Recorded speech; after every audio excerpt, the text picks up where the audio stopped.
तीव्रता से भावनाएं व्यक्त नहीं होती है।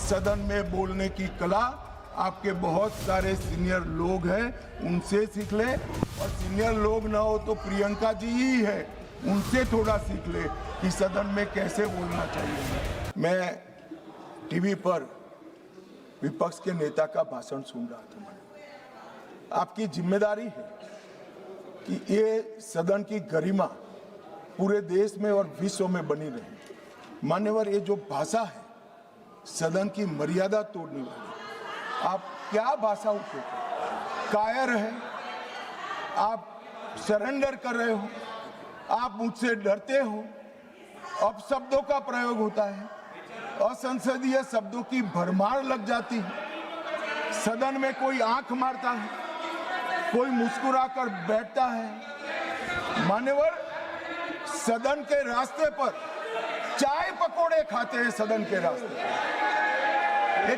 किस प्रकार का विपक्ष के नेता का बिहेवियर, किस प्रकार की भाषा है, क्या वो समझते हैं कि ये भाषा को देश नहीं सुन रहा है?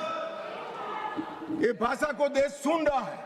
आपकी और आपकी पार्टी दोनों का परिचय देश को हो रहा है। मान्यवर, संवैधानिक संस्थाओं का अपमान करते हैं, फ्लाइंग किस कर देते हैं, धक्का मुक्की करते हैं, बाहर जाकर बयानबाजी करते हैं कि सरेंडर हो गए। स्पीकर को बार बार रोकना पड़ता है और सत्र छोड़कर विदेश चले जाते हैं। मान्यवर, मैं इतना जरूर कहता हूं कि ये भाषाओं में तीव्रता से भावनाएं व्यक्त नहीं होती है।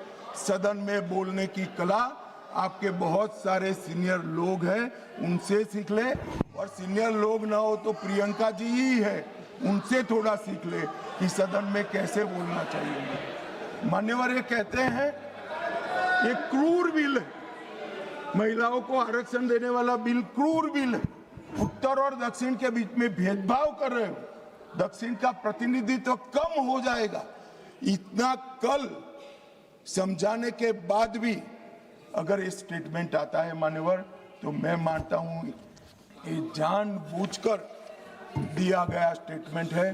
मान्यवर, मैं विपक्ष के नेता राहुल गांधी जी को, पूरी कांग्रेस पार्टी को और विपक्ष के उनमें को इस देश का परिचय कराना चाहता हूं कि हजारों साल पहले राम सेतु बनाने के लिए जिस गिलहरी ने योगदान दिया था, वो गिलहरी को भी आज अवध्य माना जाता है इस देश में।